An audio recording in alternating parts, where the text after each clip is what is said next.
How'd you make it to the US? Late 90s, there was a lot of war going on in Congo. Tribes fighting against each other, and my mom was captured for months on. We didn't even know she was alive. Close to a year when we didn't know where she was. Most of us thought she was dead. Then the UN came in, took over the camp that she was at, got us to get to see her. It just started with the war, and then luckily we were able to come to the US, and all of a sudden it was to Utah, and we've never seen snow and not many white people, so coming here was a shock. I believe in God, so everything for me happens the way it's supposed to, and God had his hands on that.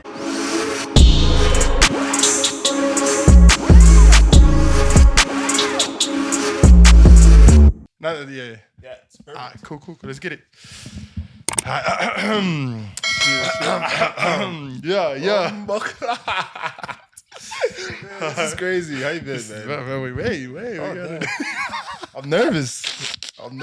What's up, everybody? Welcome back to the Maikon show, the coolest show in the whole wide world. Shout out to Verity Esports, the coolest esports team in the whole wide world. Today I got a professional soccer player, a good guy, a dog owner, entrepreneur, and one of my good friends, lifelong friends, my guest, Phanuel Kavita.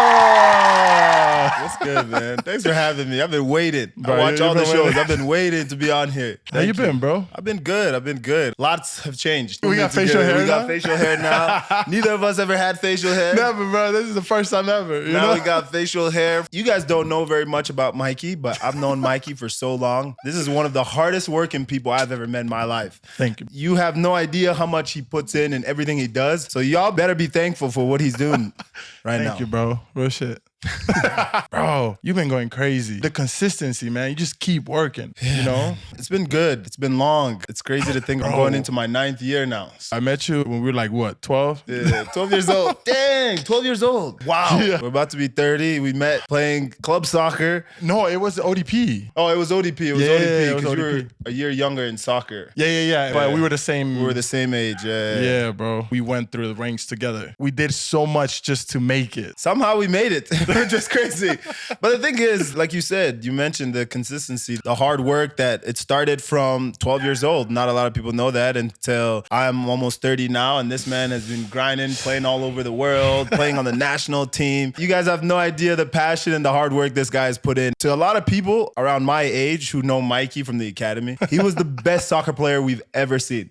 And I'm not even joking. From a lot of people who I've met and I've known always say the exact same thing. The best young soccer player we've ever met was Mikey. And the things he would do with the soccer ball, you wouldn't understand. So shout outs to him because he paved the way for a lot of kids in Utah, especially. Damn, bro. Thank you for that. Yo, you have no idea, man. It wasn't easy coming from Utah. Not a lot of teams, not a lot of coaches would have eyes on Utah. So like you said, we had to go to ODP. You went with the national teams and everything. So we kept grinding, and I chose obviously the pathway of going straight into college, which for me was always a long-term goal of mine because obviously for us coming from where we came from, I think education is very important. So going through that route and getting the opportunity to come back to Utah especially and play for Real Salt Lake was a huge blessing, and even then on, moving forward is being to where I am today. Where you from, Fanny? I was born in Democratic Republic of Congo. Central Africa. How'd you make it to the US? Late 90s, there was a lot of war going on in Congo. Tribes fighting against each other, and my mom was captured for months on. We didn't even know she was alive. Close to a year when we didn't know where she was. Most of us thought she was dead. Then the UN came in, took over the camp that she was at, got us to get to see her. It just started with the war, and then luckily we were able to come to the US, and all of a sudden it was to Utah. We've never seen snow and not many white people, so coming here was a shock. I believe in God, so everything for me happens the way it's supposed to, and God had his hands on that. Was the US how you think it was going to be? Nah, not really, man. Because the way we thought of the US, at least back then, was like money grew on trees. Like all the opportunities were here. Everything was here. So until we got here, not a lot of people that see it, but it's a lot harder. People in other countries might not see it that way, but it is hard to maintain here just like everybody else. Just being here, there are a lot of opportunities, and I think if you put in the hard work, everything you want, you could have. Here, there's more responsibility. Where I'm from, you would see people just doing nothing. It's like, what's going on here?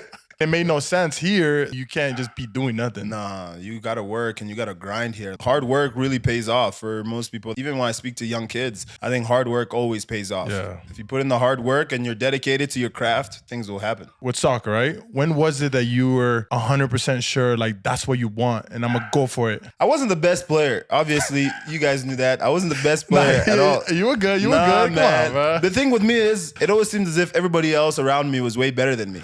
And the only way I could do anything was put in the hard work, do extra stuff. Yeah. And I think it was about the time, like when we were 14, I just remember, I think we came from a camp. I remember I didn't make it, of course. And I think that was the year, because you made it, was it the last year? I think, I think it was me and James. Yeah, you and James. And I'm like, man, if those guys can do it, I think I could do it as well. So to that point, from then on, I'm like, this is something I really want to do. And I love watching it. I love playing it, obviously. So for me, I was just like, all right, this is something I want to do. Then it's time to start putting in the work. And from then on, I would just do extra work no matter what I was doing. It's just extra work. There's a certain blessing of not being the best or not being considered the best, right? You took the college route and I went straight professional. I wish I could have just gone at least 1 year. You know what I'm saying? Just because the easier you get something, the more steps you skip, the harder it gets. Now that sports are growing even more, I think kids are choosing not to go to college. And I get it, but I also don't understand it because the things you learn and the opportunities for later on in life in college are huge. We had a mutual mentor. Yeah. His name was Freddie. After the academy, did you have someone like him? Because I never had someone like that again, and that shit hurt me. Each process that I've gone through, whether from college going into pro and then on, I've always had somebody that I was looking up to or somebody who was mentoring me going through those processes. As soon as I got to college, it was my coach, Mike Noonan, who I still speak to now because I'm the only one to graduate in my family from college. And I had no idea what to expect. And it was difficult. But he was somebody who sort of stood by me side by side and be like, okay, this is what you need to do. I got to the pro level and I've had somebody, even today, one of my really good mentors, his name is Jim. Anything that I usually need or want to speak to him about, I reach out to him because I think it's important to have a mentor. It helps you weigh out your options, or maybe they've lived through it, or maybe they haven't, but it helps you to see a different light of whatever you're trying to do. Because if you don't have a mentor, you're mostly basing your decisions on your own. It's tough. I think the toughest thing for me was getting money so young. Like, the scariest thing is that you can fuck up all your money and then next month it's just like zoop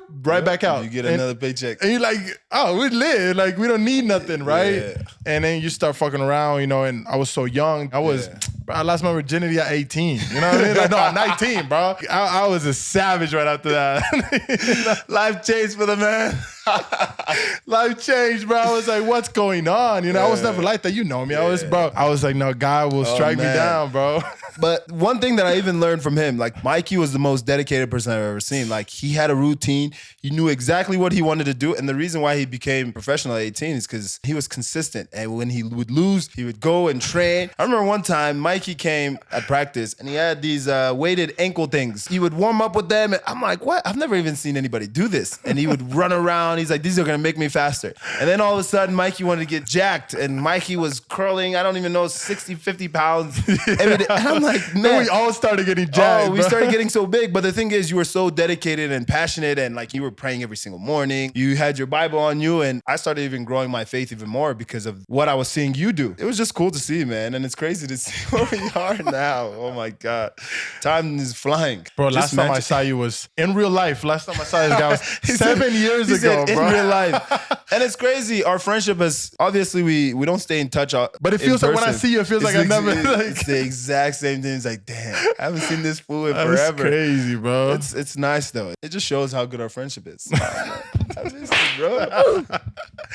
What do you think was what set you apart from the rest? Because when we were growing up, you hear the common thing, none of you might make it. And it's crazy that a couple of us made it. A couple of us made it. And that's the crazy insane thing. And I think we all had the same mindset, because if you have a bunch of kids in the room who have the same mindset, like, no, I'm going to be the one who makes it. Because most of the kids now, at least in my opinion, are soft. Oh, bro. Like, the things too soft, bro. It's just, they're so soft. Every little thing, oh, it hurts, or I can't train, or oh, I'll train next week, oh, it's snowing outside, then we'll skip. And I think we never made any excuses. Not once, we never made any excuses. So at least for me, what set me apart, seeing others and keeping the right people around me, like you, James, Ricardo. In the academy, bro, we had a bunch of people who made it. In the academy, we had so many who made it. Jordan, Etty, like even Lalo, Carlos, Salcedo. When you're put into that situation, it forces you to grow up quickly. We were living in a hotel for a year. Bro. Imagine putting a bunch of kids in a hotel for a year in the middle of nowhere. All you focus on is school and soccer. And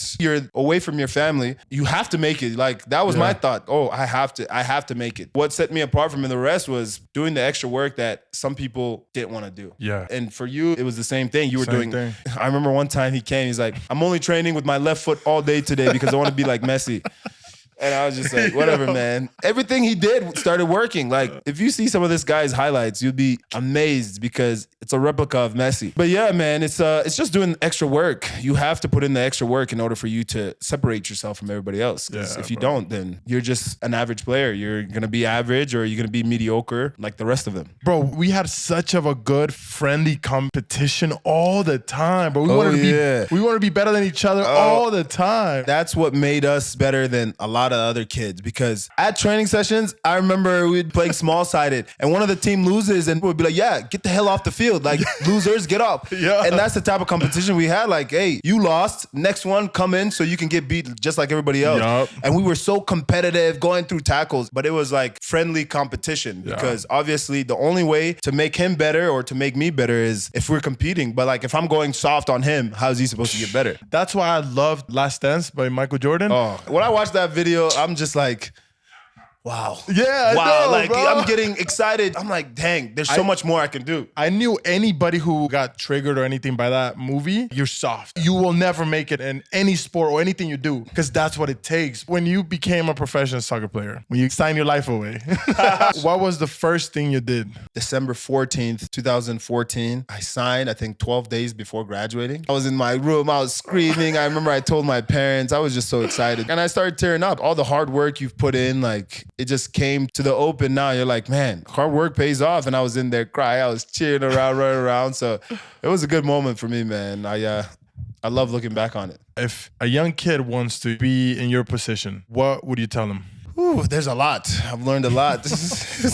I've learned so much. There've been so many ups and downs. I think if you really want it, you need to go above and beyond. Your goal has to surpass whatever you're wanting. Like, you have to shoot for the stars. If you push extremely hard, like, wherever you land, it's going to be exactly where you need to be. Cristiano Ronaldo or Messi? It's tough. How's it tough, bro? He won the World Cup. It's done. It's done. The debate is over. For me, we've seen some of the greatest football players of all time between those two. Okay, yeah, that's true. I got to go to Argentina and see the passion and love that these people have for Messi. It doesn't compare. A lot of people had doubt on him and everything, and he pulled it off because once they lost to, was it Saudi Arabia? Ooh, bro. The whole country wanted to burn them because God, they're so talented. I remember Messi coming out and just saying, trust us, trust the process. Yeah. And that's a big thing that I always say is just trust the process, because sometimes the process will knock you down and beat you up, but you got to trust whatever you're doing is going to succeed. So trust it. So, Finny, you know, we talked about soccer, we talked about life, you know. This guy getting serious. But great news. Yeah. You're going to become a father, bro. Whew. I think everybody who knows me knows how much I love kids. I love kids. I even coach kids now. And I'm more excited about this than signing my first professional contract, than even coming to America, whatever. I've been so excited. I love kids, and I've always wanted to implement whatever I've learned in life through them. And I'm just ready to see this little cutie. And it's a boy. Oh, is it going to be a forward or a defender like you? Yo, you know what? Just put him up top, because people who score all the goals get all the glory. I would be like, yo, focus on your scoring, focus on your technique, and focus on being good to people. Because I think growing up, one thing that we learned is everyone around us impacts us in some sort of way. And the people who are truly nice to us, we've remembered them till this day. And I can't wait to like teach my kid that. I'm so excited. I was crying. I was running around the room. I was losing my mind. And it's coming up pretty soon. So I love what you said with teaching him how to be a good person. I struggle with the fact that a lot of people never get to see the version of me now. I know, right? That's crazy. You know what I'm saying? A lot of people, and people that didn't treat right. I wish I could sit down with all of them and be like, yo, that wasn't me. Yeah. You know, I was just going through something. I'm sorry I wasn't honest with you.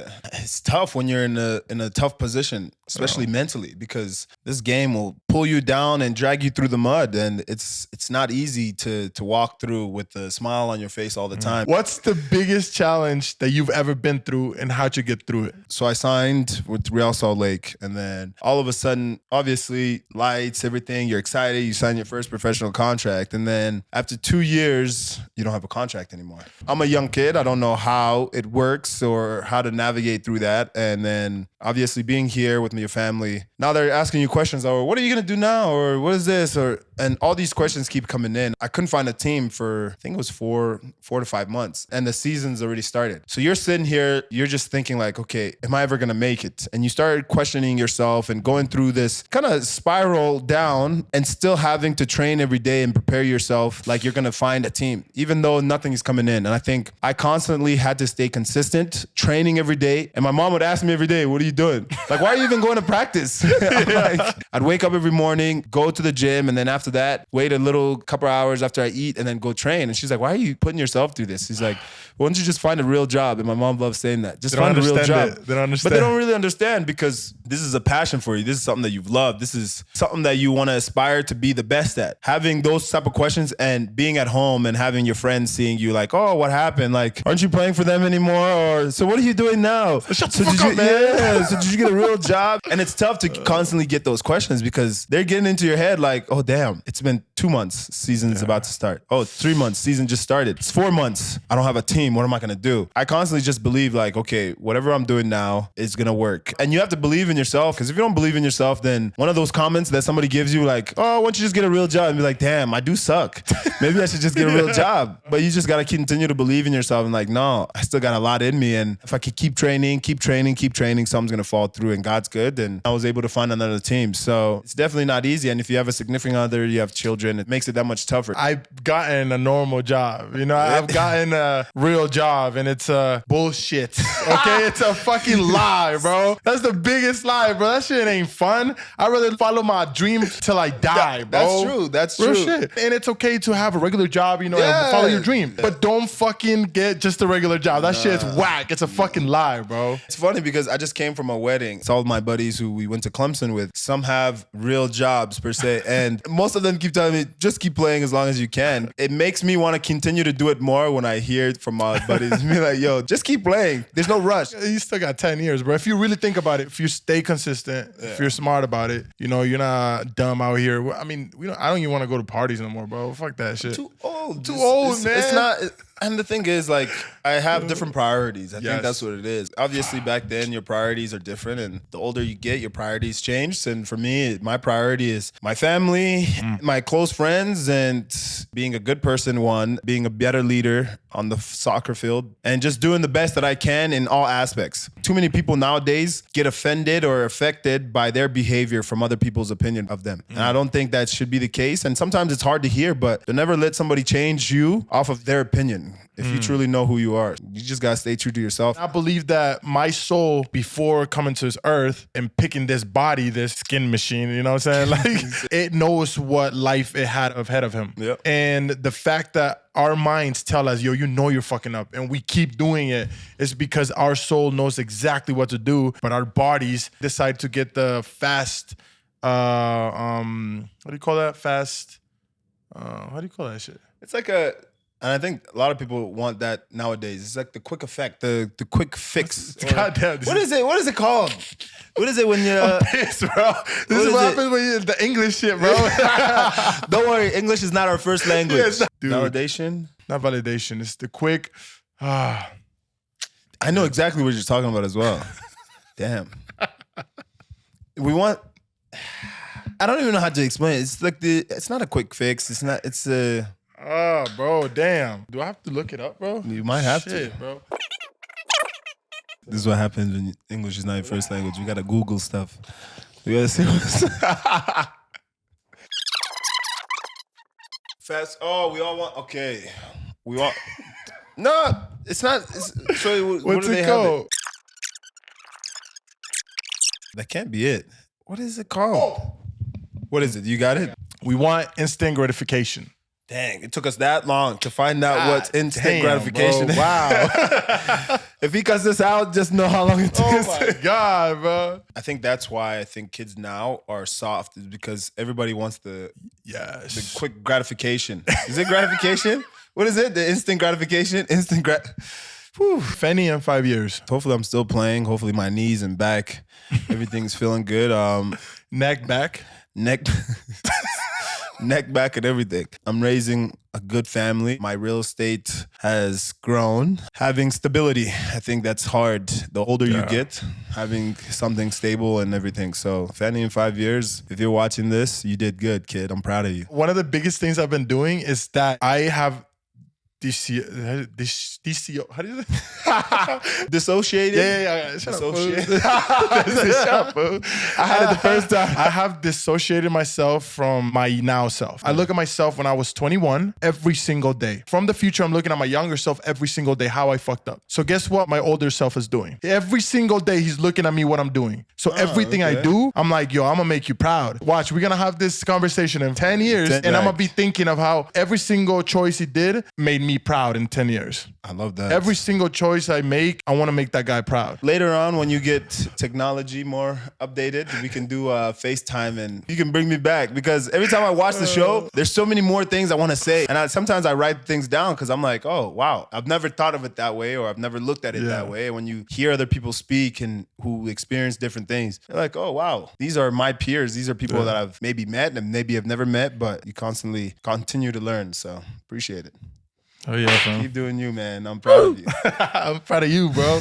So what do you got to tell the people, man? Where can they find you? You can find me at, I usually keep to myself most times anyways, but you can find me on Instagram, and I'm on Twitter. What's your Instagram? Phanuel3. You got to tell the people, man. Oh, my bad. People out there, you can find me at Phanuel3, and then Twitter is Phanuel313. Hell yeah, bro. You could have been anywhere else in the world, but you're right here with us right now. Oh, yeah. I'm so grateful for everybody, grateful for this guy. And like I always say, stop cheating on your girl, man. Stop cheating.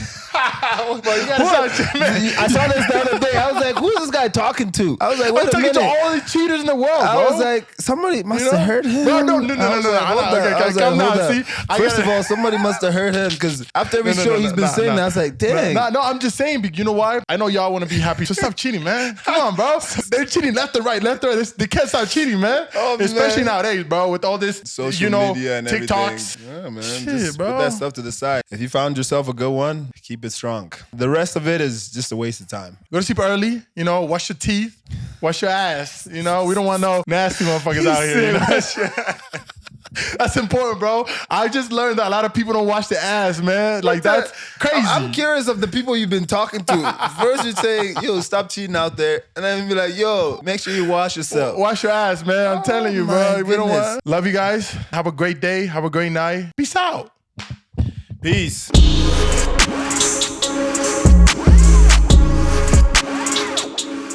Appreciate it, man. This was fun. Love you, bro. You see how much I'm sweating? I'm like, man, look at my backside. What? Bro, look at this. Hey, yo. You see? Look at my backside. Nah, man. Yo, that's crazy.